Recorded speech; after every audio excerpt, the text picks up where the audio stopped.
오늘은 우리가 살펴보는 말씀 중에 교회 이름이 빌라델비아 교회입니다. 빌라델비아 교회는 형제 사랑, 형제 우애 이런 뜻이 있는 교회 이름입니다.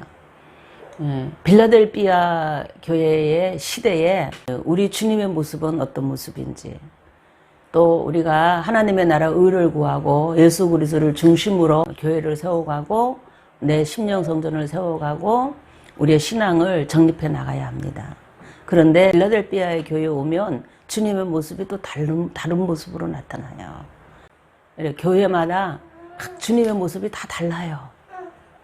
여러분은 예수님 하면 어떤 모습이 딱 떠오릅니까? 그 예수님의 모습이 그냥 다라고 생각하면 안 돼요. 예수님의 모습은 아주 다양하고 우리 각 사람의 신앙의 상태, 영적인 성장의 그 모습 이런 데 따라서 영적인 배경이 달라집니다.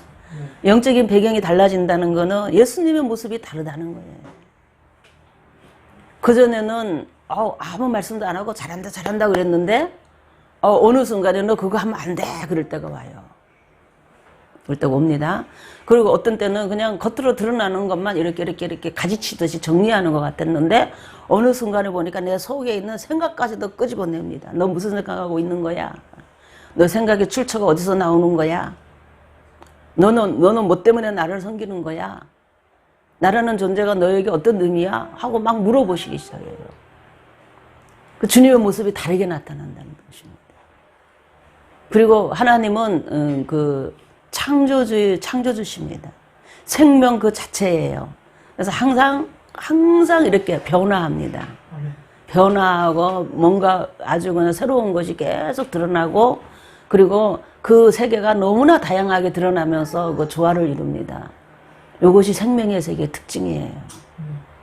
생명은 가만히 있지 않아요. 항상 꿈틀하고 움직인다 이 말이에요. 그러니까 움직이는 것을 이상하게 여기면 안 됩니다. 고정된 걸 좋아하면요, 그 사람은 이미 죽은 거예요.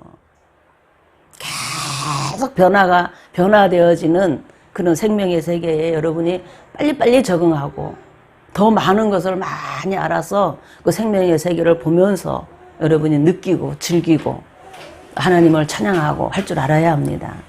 그렇게 하기를 주의 이름으로 축복합니다. 네. 빌라델비아 교회에서는 주님이 그 사랑으로 나타나요. 형제 사랑. 근데 이 형제 사랑이라는데 이 형제가 누구를 말하느냐? 이 형제가 우리 예수님 안에서 공동체를 이루고 있는 교회의 성도들 사이를 형제라 그럽니다. 형제. 그 다음에 예수님도 우리의 형이에요. 예수님도 우리의 형님입니다. 우리의 맏형이라 그래요. 그래서 하나님의 아들로서 맏형. 영생, 하나님의 생명을 가진 자들의 세계에서 예수님은 맏아들이에요.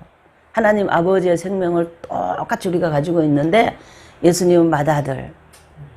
그 다음에 사도들이 있고 우리들이 있다 이 말이에요.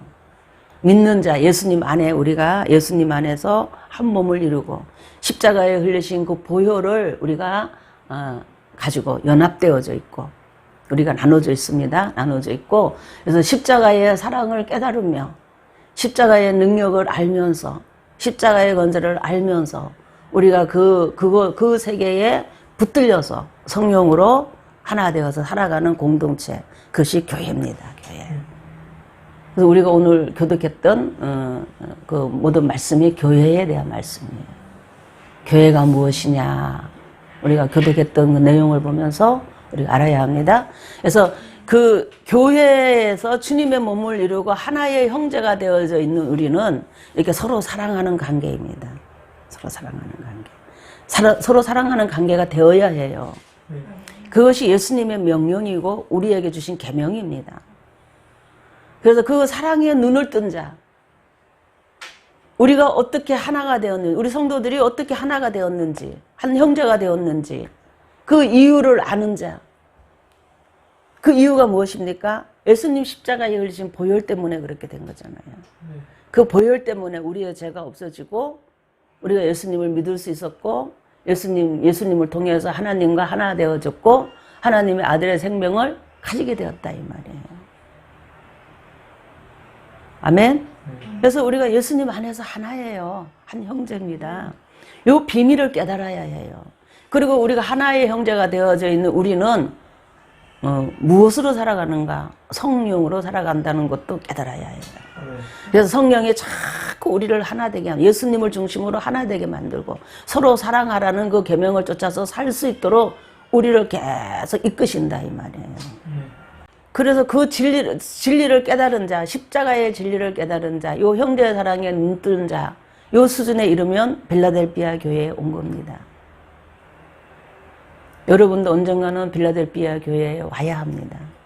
언젠가는 가야 할 그곳에 대해서 오늘 말씀을 들으면서 여러분이 빌라델비아 교회에 눈을 뜨고 아, 나도 그렇게 성숙한 모습으로 하나님의 사랑과 은혜를 받고 특별한 하나님의 대우를 받고 싶어.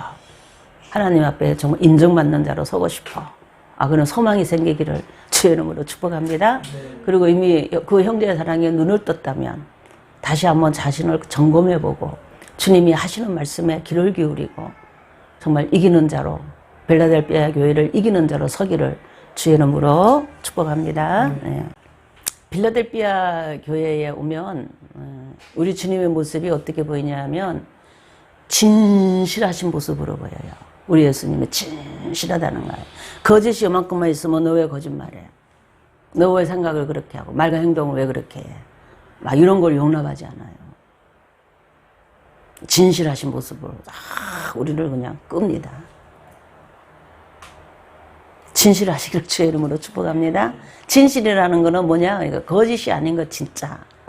진짜를 붙들냐 이 말이에요. 진짜를 붙드냐. 진짜를 붙들고 네가 살아가냐. 진짜를 붙들고 네가 말과 행동을 하느냐. 이제 거기에 주님이 자꾸 관심을 가져요. 그리고 거룩하신 모습으로 보여요.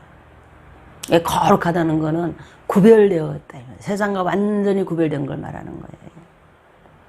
세상과 구별되고 하나님의 것으로 꽉 차서 성령의 인도를 쫓아 살고 있느냐. 그렇게 구별된 삶을 사냐. 다른 말로 표현하면 네가 영생을 가진 하나님의 아들로서 하나님의 아들의 모습을 갖추고 있냐 이 말이야. 좀 온전해봐라 그러는 거예요. 하나님의 아들로서 좀 네가 좀 구별된 모습을 보여봐. 이런 것을 찾는 분입니다. 그런 사람을 찾아요. 이제 그 정도가 돼야 주님 가까이 주님과 동행하며 함께 하면서 있잖아요. 놀라운 그 주님의 세계를 많이 경험하고 정말 중심이 흔들리지 않는 있잖아요. 그런 어떤 곳에 하나님이 다 세웁니다. 우리가 이 땅에 살면서도 그런다 이 말이에요. 중심이 여러분이 흔들려요. 자꾸 신앙생활 하는데. 어떤 때는 성령을 쫓아서 주님께 꼭 붙어 있다가 어떤 때는 그냥 세상에 나가서 그냥 주님이 없이 그냥 활개치고 삽니다. 옛사람의 생각으로 그냥 육신의 생각으로 세상의 어떤 지혜로 그냥 막 세상에 올려 살아요. 그러다가 또 주님께로 오면 주님께 붙들리려고 애를 쓰고 또 주님 주여 주여 그런다 이 말이에요. 이렇게 흔들리는 신앙생활이 빌라델비아 교회는 허용이 안 되는 곳이에요. 어떤 경우에도 주님만 딱 붙들고 있잖아요. 그런 자를 향해서 주님의 시선이 콱 꽂혀요. 이렇게 꽂힙니다. 이것은 금이나 은이나 이런 것을 이렇게 불순물을 빼내는 이런 과정이 있어요. 근데 빼낼 때에 아주 시선을 고정해가지고 그냥 조그만 거라도 다 이렇게 제거해내는 그런 사람처럼 주님이 우리를 그렇게 보신다 이 말이에요. 그냥 해부하는 정도가 아니라 이제 불순물을 다 걸러냅니다. 이것이 빌라델비아 교회예요. 완전히 보석이 되어서 예루살렘에 착 들어가는 있잖아요. 예루살렘의 기둥이 되어지는 있잖아요. 하나님의 집에, 하나님의 성전에 딱 기둥이 되어지는 그런 사람을 만드는 곳이 빌라델비아 교회입니다. 그러고 싶지 않나요? 저는 어제 이 말씀을 준비하면서 엄청 은혜를 받았어요. 엄청 은혜를 받았어. 기둥이 된다는 그 말씀에 얼마나 은혜를 받았는지 몰라. 하나님의 성전에는 보면 땅의 왕들이 자기의 영광을 가지고 예루살렘 성전을 들어와요. 하나님의 성을 들어오고 나갑니다. 볼일 보고 다녀요. 땅의 영광에 그 왕으로서의 영광을 가지고. 그런데 기둥은요 움직이지 않아요. 주님의 성전의 중심이 탁 돼 있어요. 그러니까 땅의 왕들은 주님의 나라의 왕들이에요. 주님 나라의 왕들인데 성전의 기둥이 딱 돼 있는 거는 주님의 나라에 아버지가 계시는 그 성전의 중심, 행정본부의 중심이 딱 돼 있다 이 말이에요. 중심이 딱 돼 있고 흔들리지 않는 신앙을 가지고 흔들리지 않는 하나님을 향한 그 사랑과 열정과 충성과 믿음을 가지고 딱 하나님 인정해서 딱 세우는 곳이 기둥입니다. 기둥. 어떤 건축에도 기둥이 흔들리면요 그 집은 위험해요. 기둥은 흔들리지 않아야 딱 서는 겁니다. 철저하게 하나님 중심으로, 철저하게 하나님 주권 중심으로, 철저하게 하나님 영광 중심으로 충성하고 영광을 돌리는 자가 기둥이 되는 겁니다. 요것에 대한 얘기가 어디 나오냐면 히스기야 왕 때에 셈나라는 사람이 있습니다. 셈나라는 사람이 있는데 그 사람이 국고를 맡은, 국고의 열쇠를 쥐고 국고를 맡고 있는 사람이에요. 그래서 히스기야 왕 다음으로 높은 사람입니다. 모든 신하의 으뜸이 되는 사람이에요. 근데 그 사람이 히스기야를 보좌하면서 정책에 관여하고 그 왕이 다스리는 거기 중심에 서 있어요.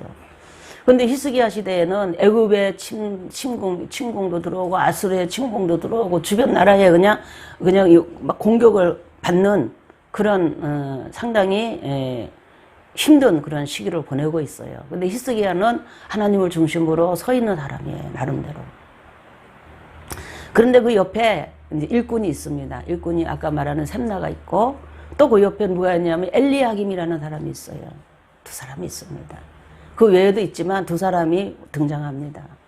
근데 셈나는 히스기야한테 항상 정책을 뭔가 조언을 줄 때에 애굽을 붙드세요. 애굽과 연맹을 해야 합니다. 하고 자꾸 조언을 하고 그걸 위해서 막 애를 씁니다. 그러면서 그렇게 하면서 자기의 묘를 파고 묘실을 높이 올려놓고 자기 영광을 구하고 있는 사람이 셈나예요.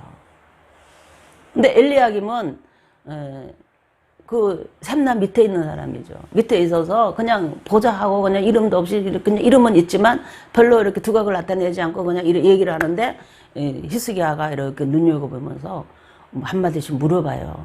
히스기야는 엘리야김이 신앙이 좋다는 거 알아요. 하나님이 함께 한다는 걸 느낍니다. 그래서 히스기야가 엘리야김한테 물어봐요. 이거는 이렇게 어떻게 했으면 좋겠냐. 엘리야김은요, 하나님을 붙드세요. 하나님의 주권 속에 모든 열방이 움직이는 겁니다. 나라를 세우고 나라를 망하게 하는 것도 하나님이십니다. 하나님을 향한 믿음과 신앙으로 하나님 중심으로 이렇게 서면 애굽도 아수르도 함부로 침공하지 못합니다. 하나님이 지켜주십니다. 하고 이 얘기를 했던 것 같아요. 그래서 하나님이 그걸 보시죠.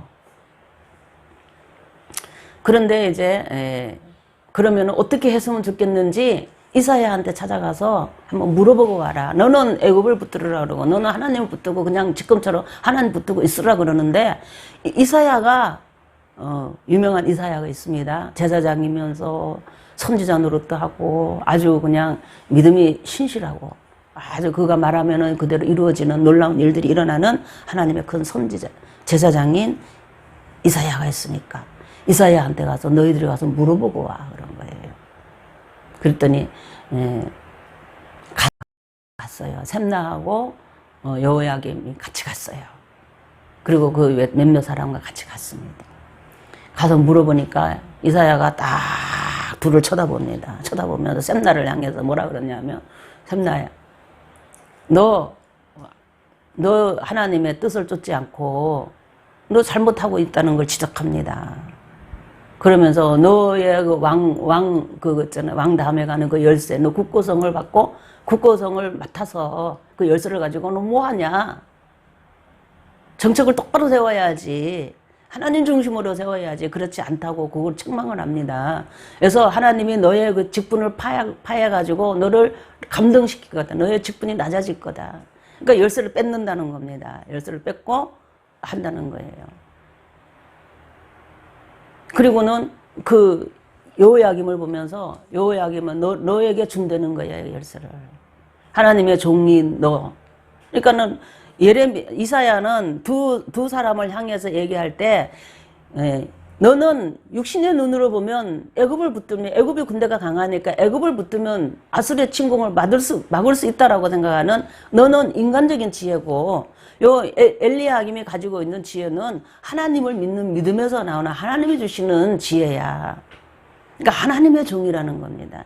엘리야김 하나님의 종에게 엘리야김 너에게 그 열쇠를 주겠다 이 말입니다.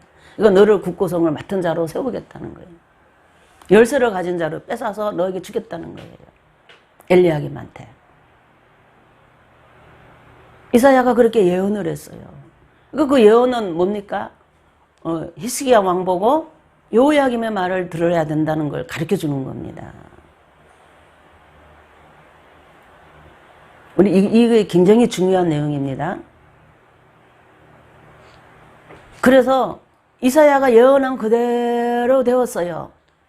그 다음 넘겨보면 이사야서에 보면 그런 예언이 나오는데 실질적으로 그때 상황이 히스기야 때 상황이 열왕기하에 보면 기록돼 열왕기하 18장 19장 이렇게 보면 나와요. 그 19장에 보면은 그 이사야가 예언한 대로 국고성의 열쇠를 누가 맡았냐? 엘리야김이 맡고 있고 셈나는 서기관이 돼버렸어요. 일개 서기관이 돼버렸어요. 이게 신분이 확 달라진 거죠.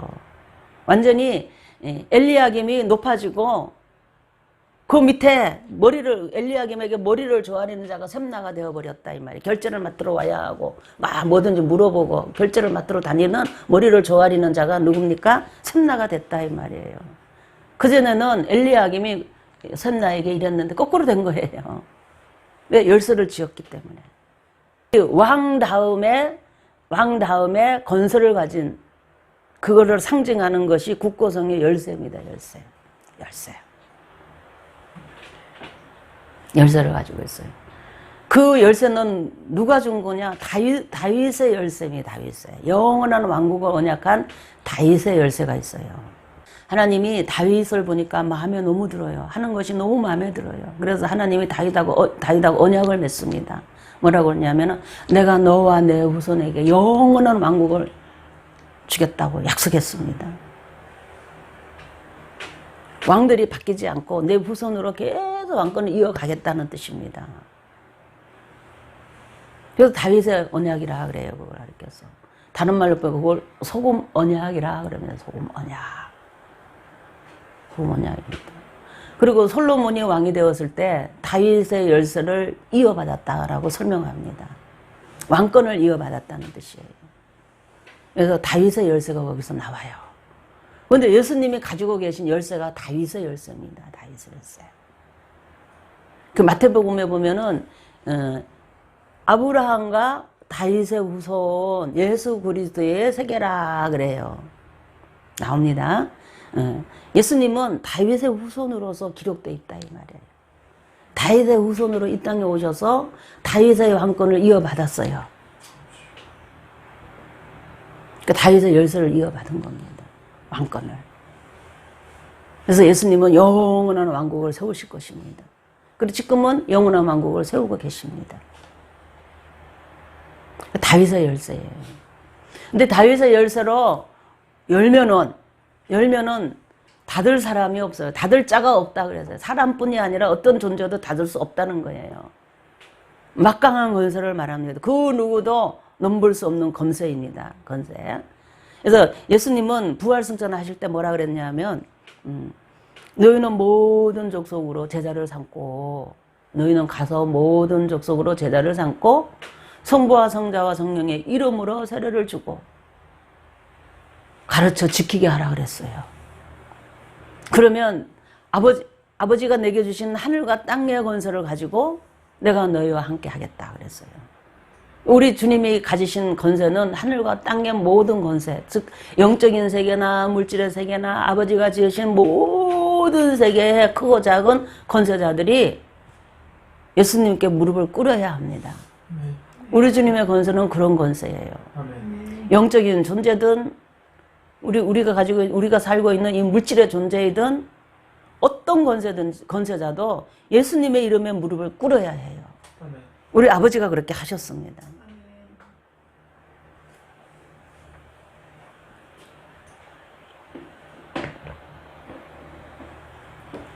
그렇기 때문에 그 권세를 가지신 주님이 열면은 닫을 사람이 없어요. 어찌 감히 닫습니까? 우리 주님이 오는데. 주님이 닫아버리면 열 사람이 없다 그랬어요.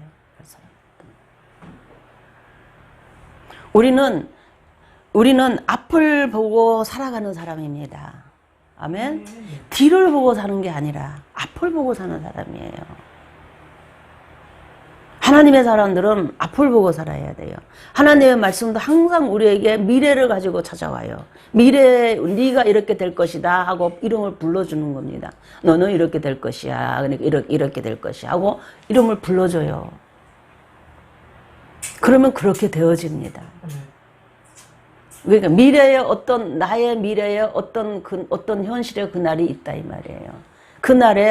그날을 보고 나를 부르기 때문에 나는 지금 그렇게 되지 않았지만 훗날에 그렇게 될 것을 생각합니다. 우리는 그걸 믿음으로 바라보는 거죠. 아버지가 그렇게 하신다니까 거기 세운다니까 그렇게 내가 설 것이니까 아 내가 그렇게 설 거구나 하고 그것을 바라보면서 거기 서기 위해서 하나님이 나를 막 이렇게 온전함으로 에베소 교회부터 시작해가지고 빌라델피아 교회까지 온전함으로 계속 이렇게 어떤 과정을 거쳐서 결국에는 주님이 원하는 그곳에 서게 되는 겁니다. 우리는 그런 것을 기억해야 해요.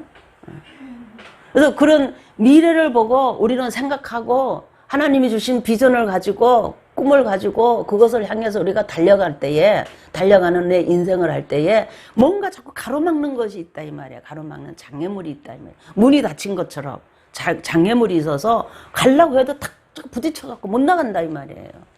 그러니까 못 나갈 때에 그 문이 닫힌 그 문을 열어준다는 거예요. 그 못 나가도록 그냥 못을 딱딱 박아가지고 문이 열리지를 않는데 그 못이 녹이 쓸어가고 누르르 다 떨어지게 해버린다는 겁니다. 못이 주르르 다 빠져버린다는 거예요. 문을 연다는 뜻입니다. 문들아 머리를 들어라. 왕이 들어가신다. 문을 열어라 하고 연다는 거예요. 문이 열려야 합니다. 여러분의 인생에 문이 열려야 해요. 우리 교회의 앞날에도 문이 열려야 하고 우리 정말 문이 열리기를 주의 이름으로 축복합니다. 그 문을 누가 여냐? 예수님이 연다는 거예요. 예수님이. 다윗의 열쇠를 가지고 왕권을 가지고 막 연다는 거예요. 열어주기를 주의 이름으로 축복합니다. 빌라델피아 교회 오면 그게 열린다는 거예요. 여신다는 거예요. 열리면 어떤 일이 생기냐? 샘나가 엘리야김에게 와가지고 머리를 조아리듯이 그렇게 나를 괴롭히고 힘들고 내가 하나님의 사람으로 사는데 괜히 비방을 해요. 괜히 얄미워가지고 그냥 괜히 비방을 해. 자기가 가지고 있는 권세에 머리를 조아리지를 않아요. 잘. 자기가 내가 어떤 권세를 가지고 있으면 거기에 맞게 나를 다 대우를 하고 해야 되는데 어떤 데는 대우를 하는 것 같은데 어떤 데는 고개를 안 숙인다 이 말이에요. 그러니까 하나님의 뜻에 맞게 할 때는 고개를 숙이는데 하나님의 뜻과 맞지 않을 때는 이렇게 외면을 한다 이 말이에요. 그러니까 화가 막 나는 거잖아요. 화가 나잖아요. 하만처럼 샘나처럼 화가 나는 거예요. 그래가지고 막 괴롭히는 거예요.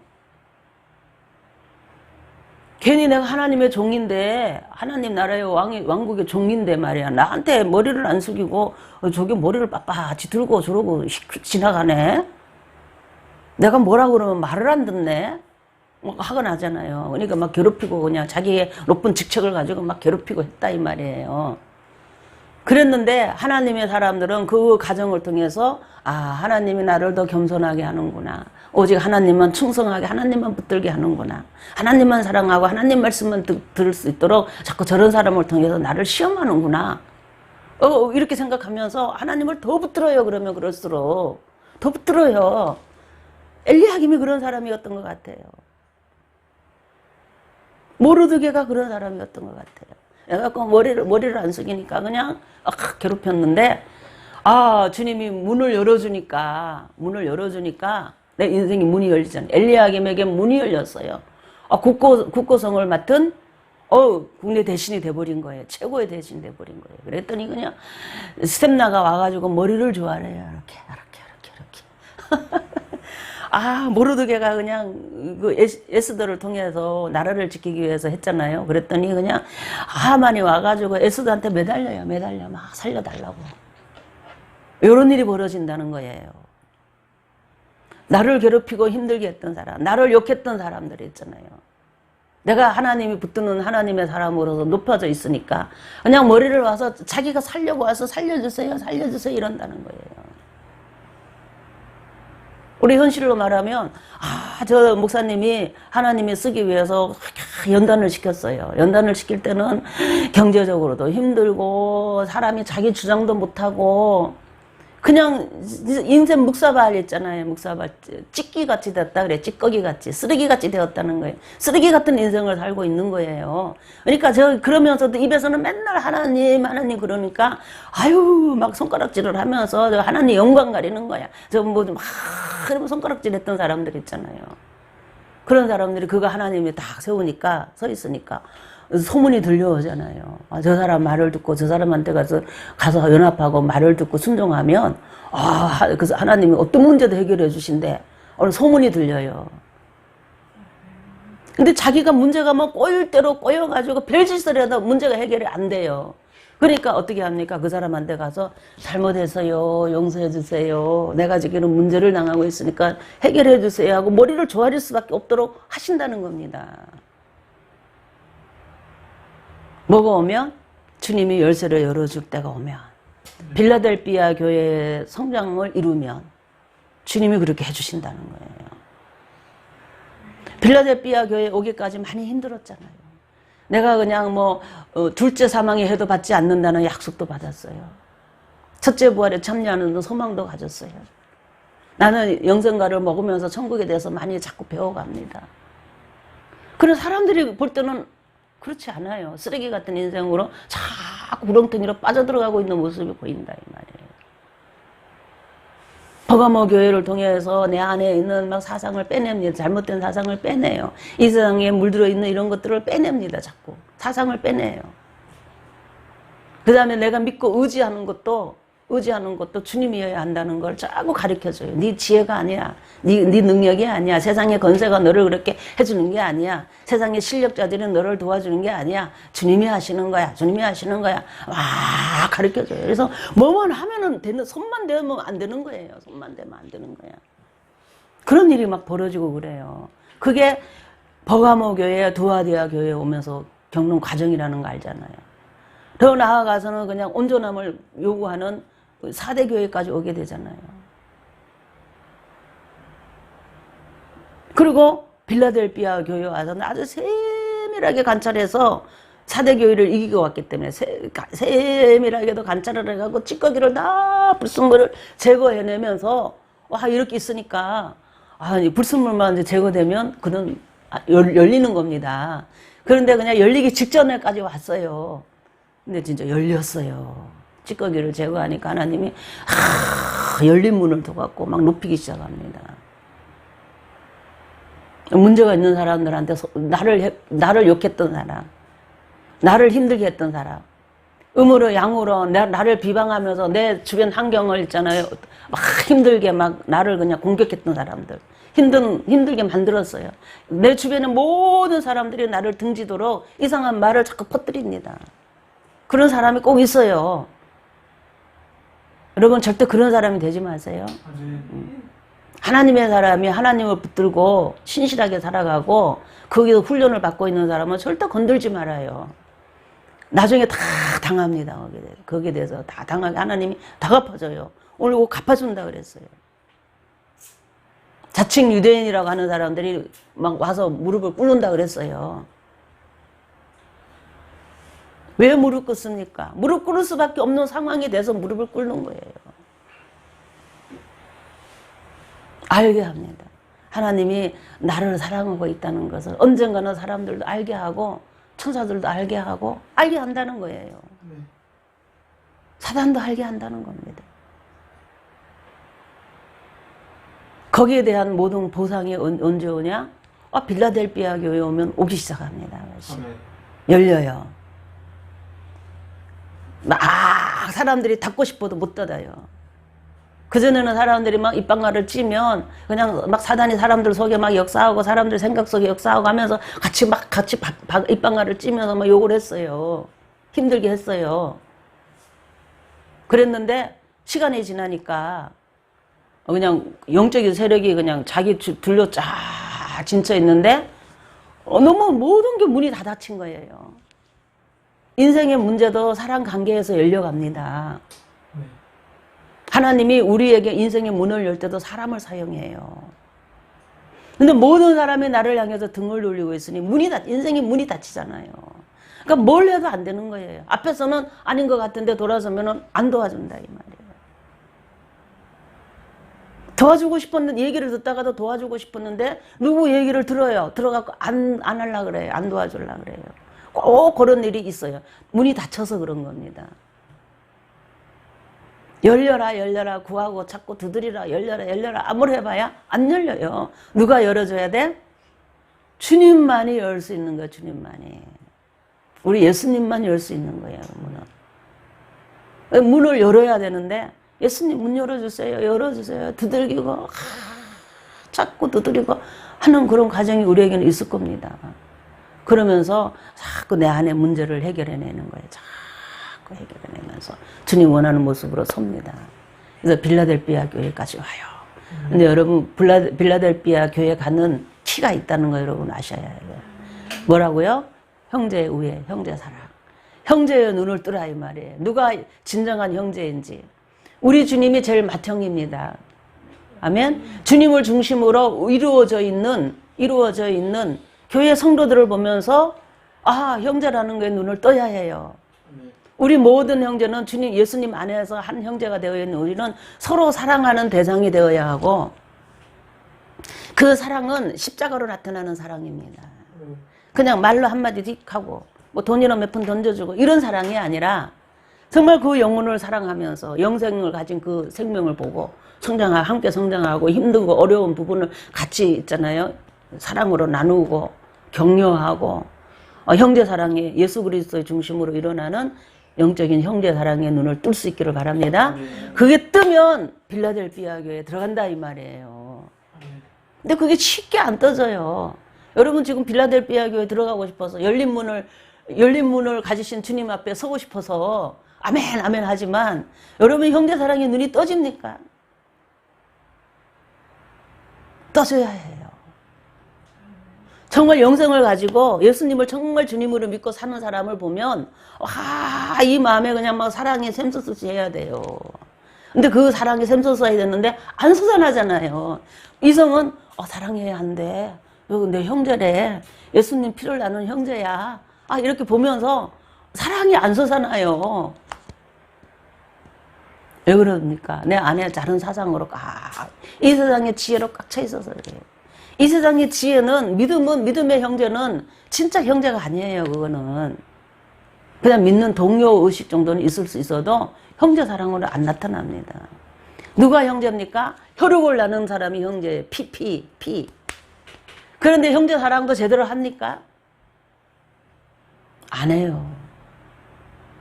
제 경험을 하면 우리 지사님이 형제가 많아요. 지사님이 아들로는 5째인데 전체 형제로서는 몇이지? 몇 번째지? 6번째인가 7번째인가. 살아있는 형제만. 형제가 많아요. 그래서 쟤네들처럼 한이가 요만할 때는 있잖아요. 가면은 막 형제 사랑이 있어요. 그때만 해도. 왜냐면은 결혼하기 전에 형제 사랑이니까. 그래갖고 오면은요, 막, 아유, 왔냐. 그리고 막 용돈도 주고, 막 마음들이 활짝 열려가지고 느껴져요. 형제 사랑이. 근데 애들이 좀 크고 이만큼 크면서 인생에 이제 어려움을 당하잖아요. 어려움을 당하면은 형제들이 외면을 하기 시작해요. 이렇게. 이 혈육이라는 게 그런 겁니다. 이렇게 외면을 하면서 그래요. 그러니까 외면을 당하는 형제, 동생, 이 사람은, 형제는 기분이 되게 나쁘잖아요. 나 같으면 안 그럴 거야. 나 같으면 저렇게 어려주면 내가 도와줄 거야. 막 이런단 말이에요. 근데 마찬가지 자기도 그럴 거예요. 자기가 아마 도와줄 형편이 되고 어려운 형제 보면 쉽게 안 도와줘요. 쉽게 도와줘도 어쩔 수 없이 양심 때문에 어쩔 수 없이 도와줘요. 도와주면서 생색을 얼마나 내는지 몰라요. 그리고 한두 번은 도와줬는데 세 번 넘어서기 시작하면 내가 그랬잖아. 말 안 듣고 그래. 내가 또 그래가지고 막 저거 막 이러면서 막 어쩌고 저쩌고 하면서 있잖아요. 막 도와줘요. 그리고 안 도와줘 버려 나중에는. 외면을 해버려요. 내가 그 새끼 하면서 막 또 외면한다 이 말이에요. 이것이 육신의 형제입니다. 그 형제 사랑이 아니죠 그거는. 형제 사랑이 뭔지를 알아요. 근데 실천하기가 어렵다는 거예요. 인생을 살다가 보면 어려운 일을 당할 때에 정말 한 몸처럼 한 마음이 되어서 이렇게 살던 사람이 등을 돌릴 때 사람은 큰 상처를 입고 인생관이 달라지기 시작합니다. 변해요. 그래서 언젠가는 이렇게 형제들이 보이잖아요. 집안에 일이 있어서 모이면은 식구끼리 모여 있어요. 이렇게. 형제는 형제라 그때는 하나처럼 막 한 상에 둘러앉은 것처럼 막 이랬는데 이제는 각자 밥상을 가지고 있는 것처럼 식구끼리만 만나갖고 소곤소곤 쳐다보고 웃고 또 소곤소곤 누구하고 얘기합니까? 형제들끼리 안 하고 부인하고 남편하고 자식하고만 얘기해요. 자식들도 형제들끼리 막 어울려 놀다가도 결국은 자꾸 부모한테로 와요. 여기 육신의 형제 모습이에요. 형제 사랑이 식어가는 거죠. 이게 육신이 세상의 혈육이라고 하는 그런 겁니다. 그런데 이 예수 안에서 그리스도의 사랑의 형제는 달라요. 처음에는 형제인지 몰라요. 형제인지 모르고 그냥 이렇게 신앙생활을 합니다. 이게 형제라 그러니까 형제인가? 예수님 피를 나누는 형제야? 쳐다봐요. 근데 형제라고 느껴지지를 않아요. 내 안에는 형제라는 의미가 달리 있기 때문에. 근데 시간이 지나면 지날수록 자꾸 사랑합니다. 시간이 지나면 지날수록 또 관심을 가져요. 자꾸 성장해 갑니다. 제가 생각하는 게 나하고 똑같네. 하나님이 다른 환경에 살지만 똑같이 영적으로 성장시켜가요. 주님을 아는 모습이 달라지는데 내가 만난 주님을 쟤도 만났네. 뭔가 같은 공유가 되기 시작합니다. 영적 성장을 통해서. 그리고 어느 정도 수준에 이르면, 그 육신의 형제와랑 비교가 안 된다는 거 압니다. 날이 가면 날이 갈수록 영적으로 성장하면 성장할수록 점점 친해져요. 점점 하나 같은 마음이 듭니다. 마음이 하나요, 몸도 하나요. 그러니까 같이 하나 같은 느낌이 들어요. 엄청 친해져요. 막 안 보면 보고 싶고 그냥 뭔 일이 있으면 내일같이 느껴지고 그냥 확 도와주고 서로 도와주고 하는 이런 일이 벌어집니다. 이것이 그리스도의 사랑 안에 있는 형제입니다. 이 사랑에 여러분은 성장할 수 있는 길이 있어요. 아멘. 주님은 그렇게 이끌어 갑니다. 아멘. 아시고 여러분 옆에 있는 사람 소중히 여기시기 바랍니다. 주님의 피를 나누는 형제예요. 영원한 형제입니다. 영원한 형제. 그 관계 속에 우리 주님은 제일 맏형제입니다. 맏형제. 제일 맏이에요. 그래서 영원히 육신이 죽어도 우리가 새로운 각자의 부활절을 잊고도 거기 가면 형제라는 걸 알게 돼요. 그리고 아버지 집에 딱 있어요. 그 디모데전서에 있는 것처럼 이 집은 살아계신 하나님의 집이요. 하나님의 교회가 하나님의 집이요. 진리와 기둥의 터이니라 그래요. 이 터 위에 서 있단 말이에요. 아멘. 예수님과 사도들의 터 위에 우리가 서 있어요. 아멘. 우리 인생의 집을 지어가는 겁니다. 주님, 예수님 안에서 우리는 한 형제라는 걸 알아요. 한 형제입니다. 하나님의 집에 가면 형제라는 거 금방 알아요. 여러분 이렇게 있다가도 목사님은 친정 가면 형제들 있잖아요. 형제라는 거 금방 알아요. 말 안 해도. 각자 집에 가면 형제라는 거 알잖아요.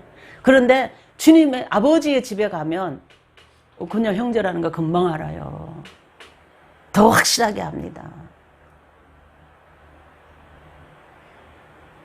우리는 주님 안에서 한 형제입니다. 네. 주님의 보혈을 나눈 형제예요.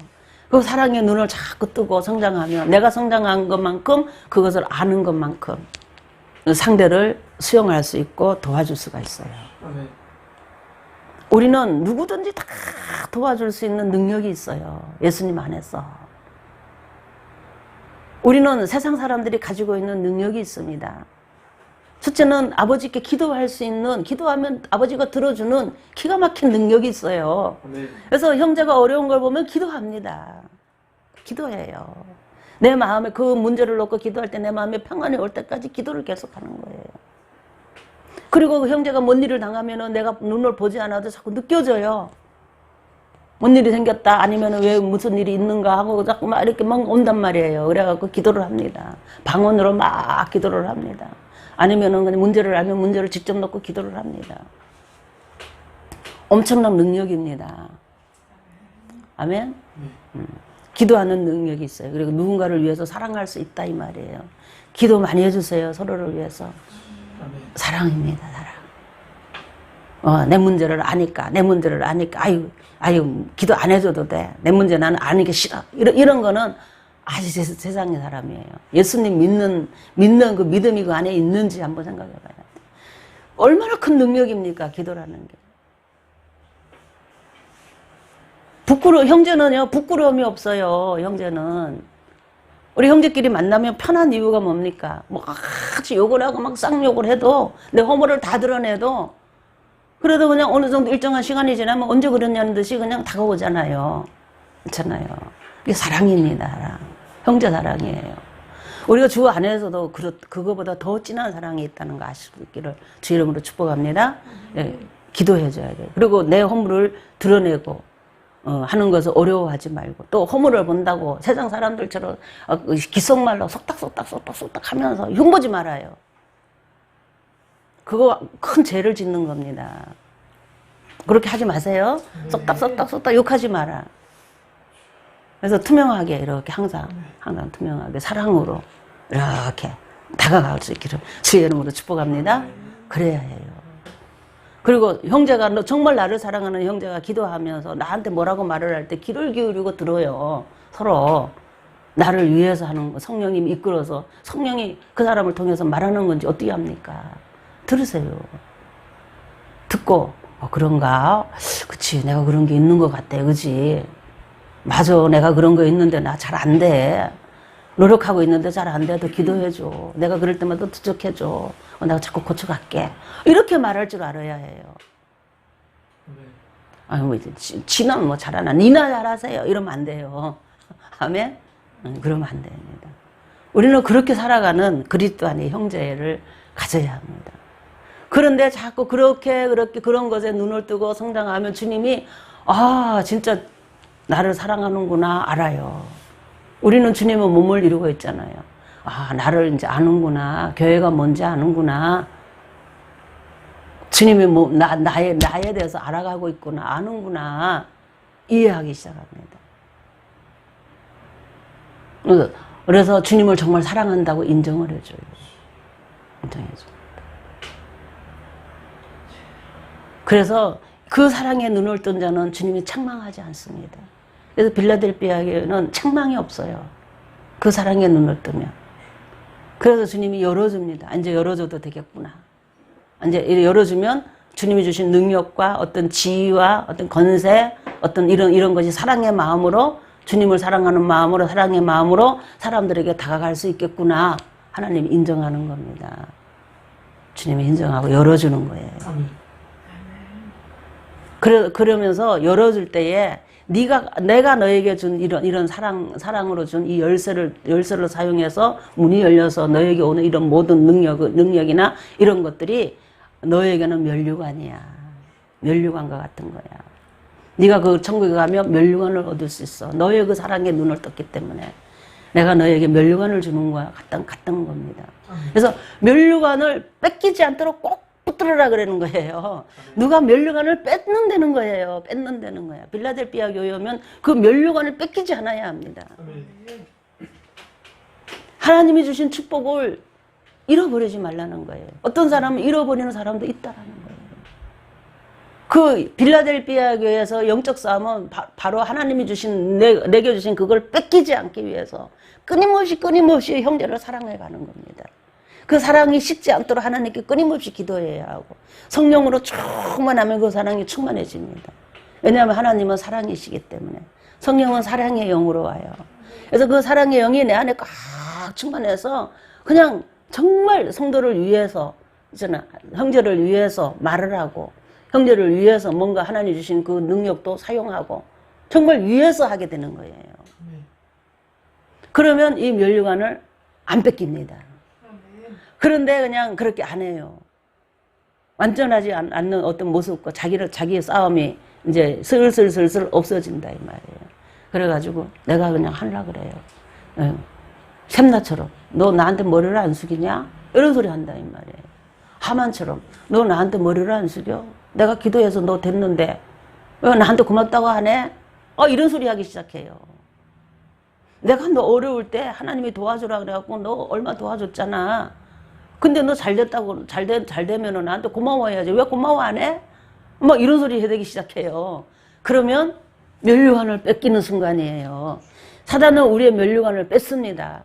누군가의 입을 통해서, 누군가의 생각을 통해서 말을 하고 하면서, 우리의 생각을 자꾸 이렇게 막 움직이려고 그래요. 어떤 사람으로 자기가 했던, 쉽게 세상으로 하면 공치사 같은 거죠. 그런 걸 자꾸 하려고 하는 마음이 생겨요.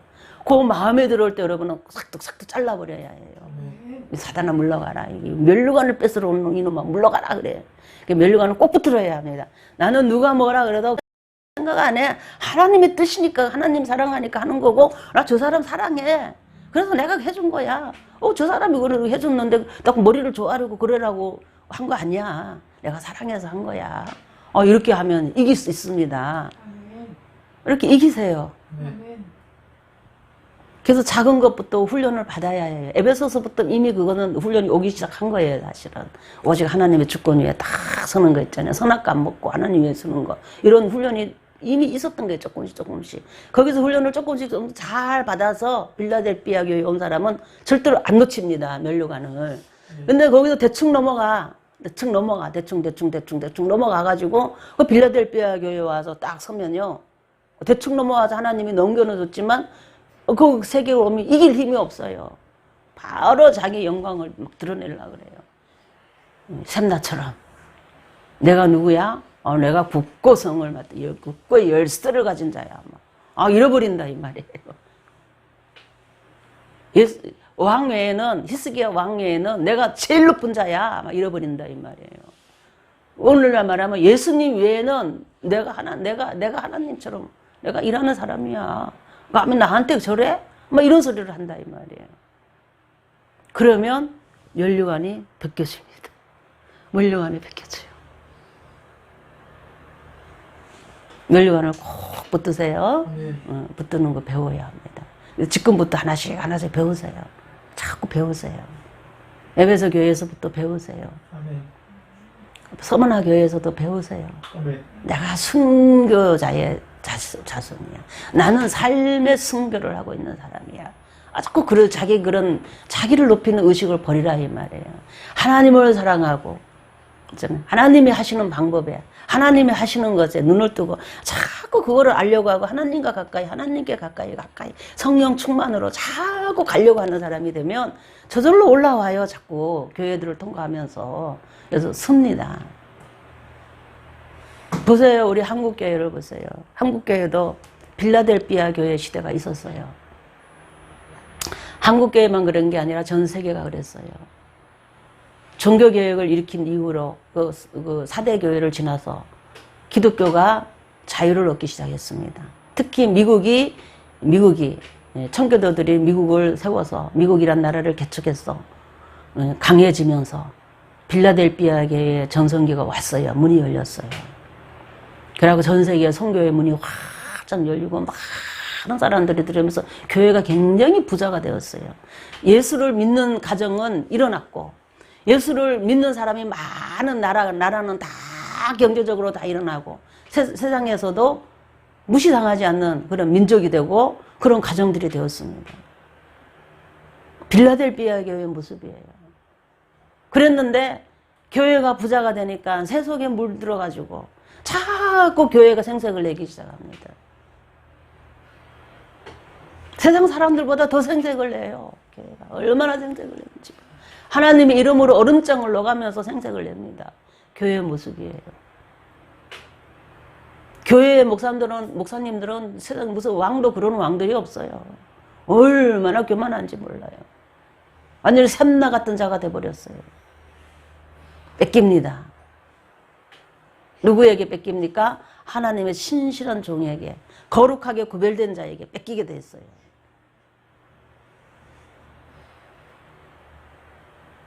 천국에 가면 새 예루살렘이 있습니다. 우리는 새 예루살렘을 짓는 자입니다, 지금. 우리의 모습이 자꾸 성장하면서 새 예루살렘이 완성되어져 가요. 새 예루살렘은 나의 위치가 어디냐 이 말이에요. 나의 포지션이 어디냐 이 말이에요. 찾아보세요, 여러분. 스스로. 교회를 얼마만큼 통과하고 가는지, 내가 주님 앞에 얼마나 진실되게 왔는지, 얼마나 거룩하게 구별하면서 왔는지.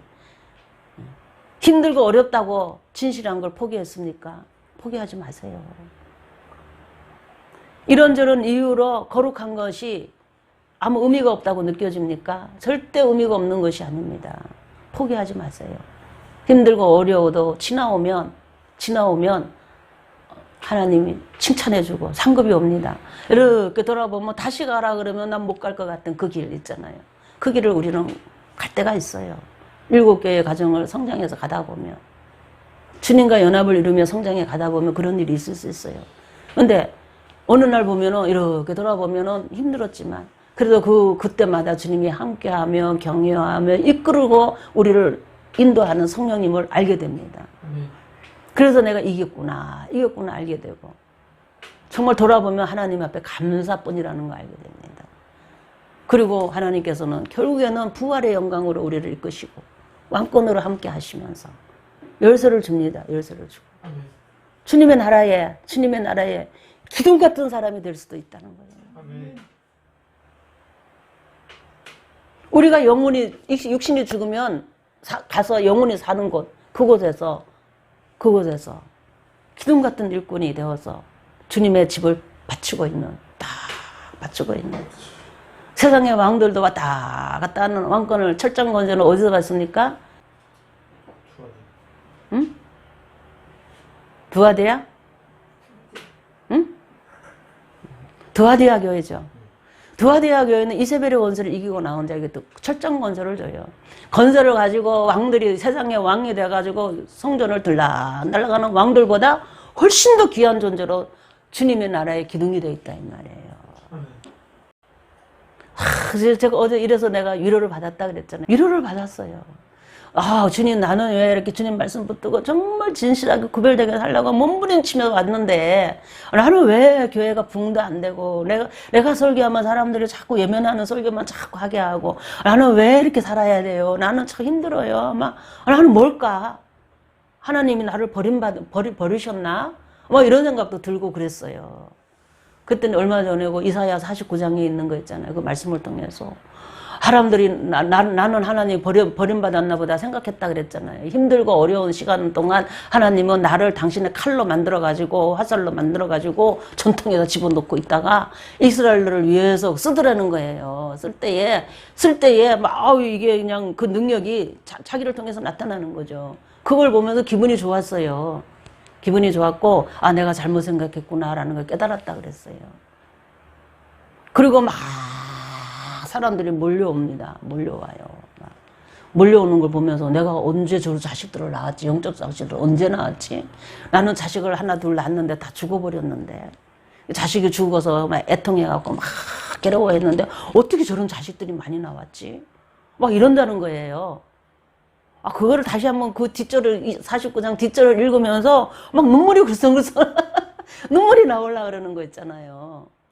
어디서 나왔지 저 사람들이? 저 사람들 다 어디서 나왔지?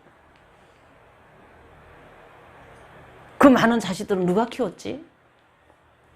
왕들이 키웠다는 거예요. 그 왕들이 누굽니까? 그 두아디아 교회를 이긴 자들이 다 키웠다는 거예요. 왕과 왕후들이 와서 나한테 절을 한다는 거예요. 자기 아이들을 데리고 온다는 거예요. 다 내 새끼라는 거예요. 예루살렘 성전이 기둥이 되면 그 영광을 누릴 수 있다 이 말이에요. 그 이름, 그 아버지 앞에 가까이 가서 중심이 돼 있는 자는 그걸 누릴 수 있다는 거예요. 근데 내가 옛날에 막연하지만은 그런 생각을 했다 그랬잖아요. 나는 왜 교회를 맨날 목회를 이렇게 해야 되지? 뭐가 부족해서 그렇지? 고치라고 그러면 나는 100% 고칠 텐데 뭐 때문에 그러지? 그랬다 그랬잖아요. 그래서 나는 세상의 왕이 아니고 땅의 왕이 아니고 성전에서 뭔가 이렇게 시녀처럼 일하는 뭔가 그런 사람인가? 이런 생각을 했어요. 그런데 빌라델피아 교회를 이기면 시녀가 아니고 뭐예요? 기둥이 된다는 게 기둥이. 그 소망이 내한테 다 오더라 이 말이에요. 저는 그 기둥이 되면 너무너무 좋을 것 같아요. 성전의 기둥이 된다면. 얼마나 좋습니까? 하나님의 영광 안에 그냥 있는 거잖아요.